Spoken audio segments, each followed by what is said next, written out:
Voilà à quoi ressemble un patron de base. Et comme son nom l'indique, il nous servira de base à développer pour faire tous les patrons de couture à notre mesure. Il y a deux principales méthodes pour l'obtenir. Soit à partir des mesures prises sur vous, on dessine à plat en faisant des calculs, soit on part du moulage de votre corps qu'on découpe, on met à plat et on relève les contours et les lignes principales. J'ai essayé les deux. Le premier peut nécessiter plus ou moins de réajustements selon votre morphologie.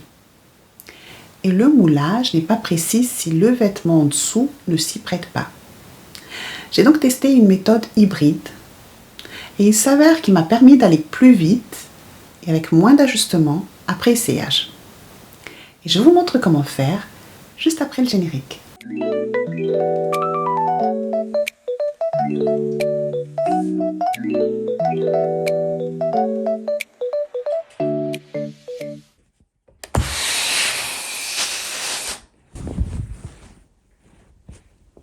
Première étape, mouler le corps avec tout simplement du film alimentaire.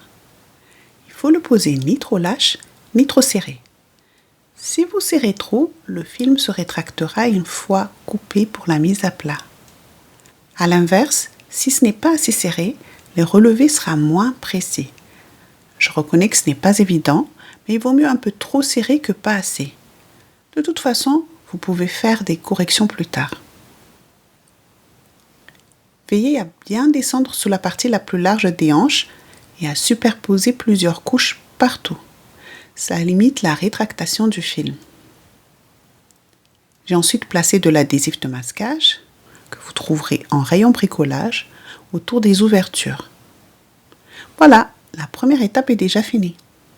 Et c'est bien plus rapide que de recouvrir tout le corps d'adhésif.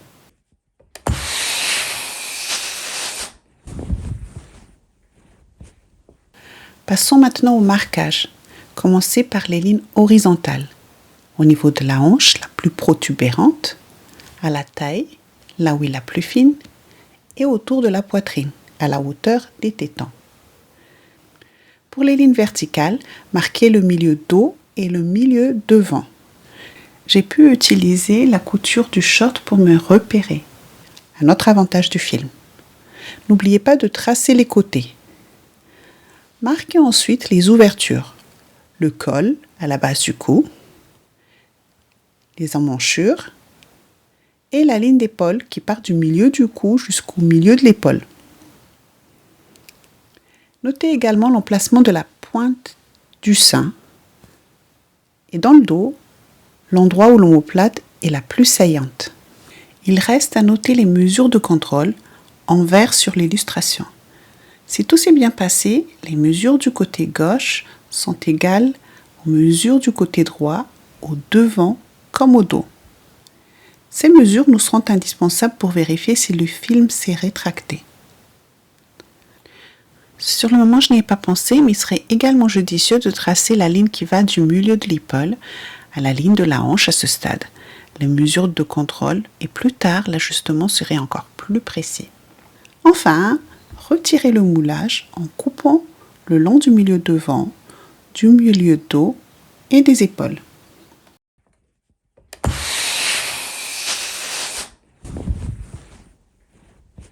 Mettons maintenant le moulage à plat en commençant par le dos. Vérifiez si le film s'est rétracté en comparant les mesures prises sur le corps avec votre pièce.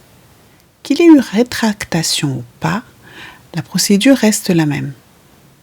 Gardez simplement en tête qu'il faudra faire quelques ajustements supplémentaires à la fin.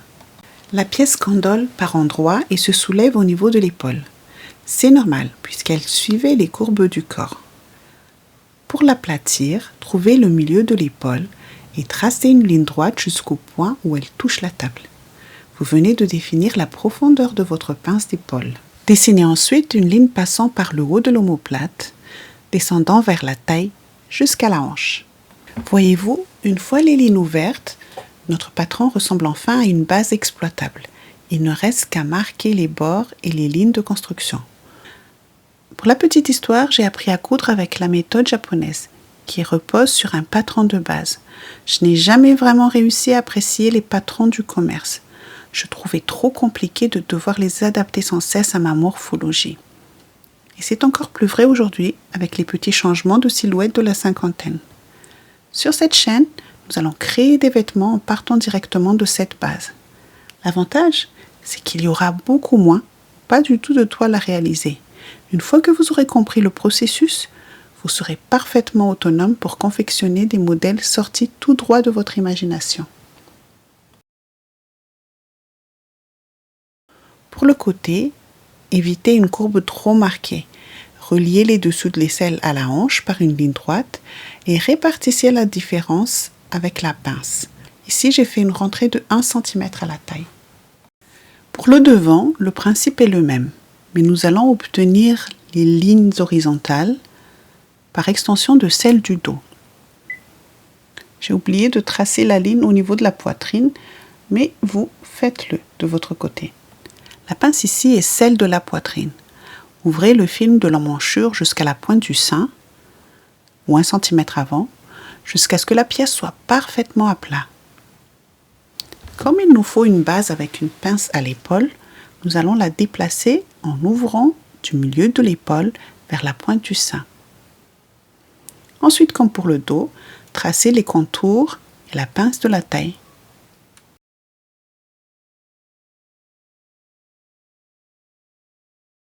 Pour un résultat harmonieux, la rentrée sur les côtés doit avoir la même valeur que celle du dos.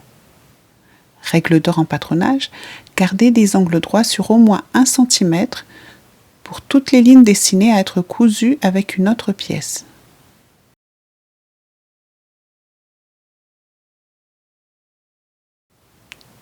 Si les mesures de vérification correspondent à votre tracé, votre patron de base est prêt.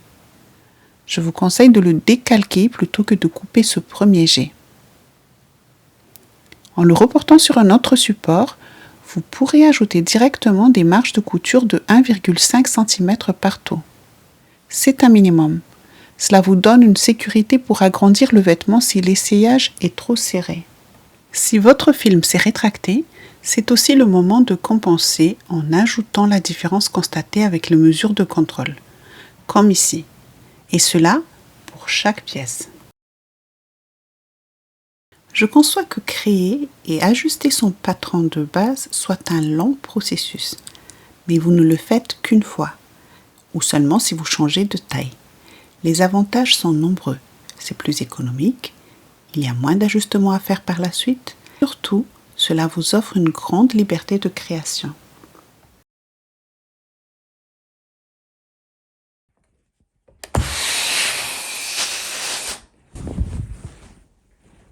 Une fois les pièces qui composent notre patron de base coupées, reportez les lignes horizontales sur chacune d'elles. Et surtout, ne faites pas la même erreur que moi.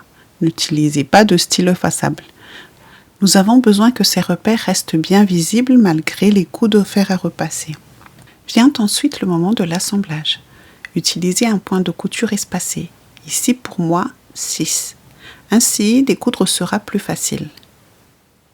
Assemblez les 3 pièces du dos ensemble, puis les 3 du devant. Vous remarquerez une petite différence de longueur sur le devant au niveau de la poitrine. J'ai choisi de résorber cet embut par une légère fronce. Veillez toujours à bien faire coïncider vos repères. Enfin, assemblez le dos et le devant par une seule épaule et un seul côté pour faciliter l'enfilage lors de l'essayage.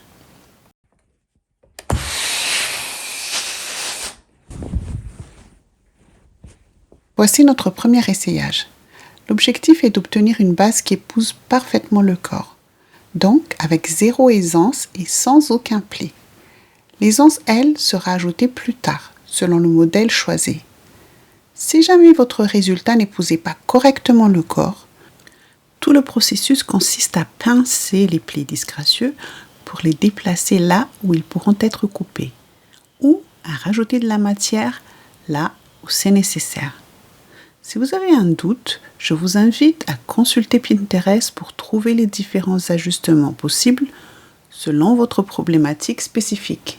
Parfois, un sous-vêtement inadapté sert par endroits ou crée des reliefs qui peuvent vous induire en erreur. En couture, soyez indulgent avec vous-même. On ne peut pas obtenir les résultats professionnels que l'on voit sur Instagram du premier coup. Seule la pratique vous fera progresser.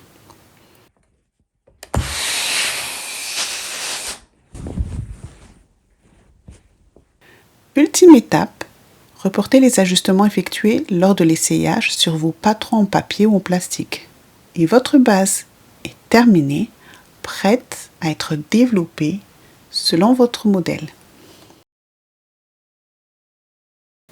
Voilà, notre vidéo touche déjà à sa fin. Si vous avez décidé d'opter pour cette méthode, abonnez-vous, car j'ai prévu de faire d'autres vidéos pour coudre des vêtements à partir de cette base. Mais comme d'habitude, à la fin de mes vidéos, je prendrai quelques minutes pour parler de foi chrétienne, des paroles d'encouragement. Si cela vous intéresse, restez, sinon je vous dis à bientôt dans une autre vidéo. Quoi que Dieu vous demande de faire, il sait que vous pouvez le faire. Et vous pouvez le faire. Quand mon fils avait 6-7 ans, il suivait des cours de natation. Et au bout du 4e cours, le prof demandait aux enfants de faire la longueur avec la frite. Et il est allé sans la frite. J'en revenais pas, le prof aussi d'ailleurs. Et comme il s'est absenté souvent, car il avait de l'asthme à répétition à l'époque, il a perdu confiance. Je ne savais plus comment l'encourager. Quand on va à la piscine, il s'accroche au bord, pareil à la mer. Il reste là où il a pied. Et pourtant, il aime l'eau. J'ai beau lui dire, Mimi, tu sais nager. Rien n'y faisait. Vous aussi, ce que vous devez faire, vous pouvez le faire. Si vous réfléchissez bien, peut-être même que vous avez déjà eu à traverser cette fameuse longueur avec Dieu. Mais entre-temps, quelque chose s'est passé et vous vous êtes perdu. Il y a tellement de choses que Dieu a prévues pour vous. Mais si vous restez là où vous avez pied, dans votre zone de confort, vous n'en profiterez pas. J'espère que Dieu a un peu plus de chance avec vous que moi avec mon fils. On habite au bord de la mer et l'été, nous y sommes tous les week-ends. Imaginez tous les bons moments et les plaisirs qu'il rate.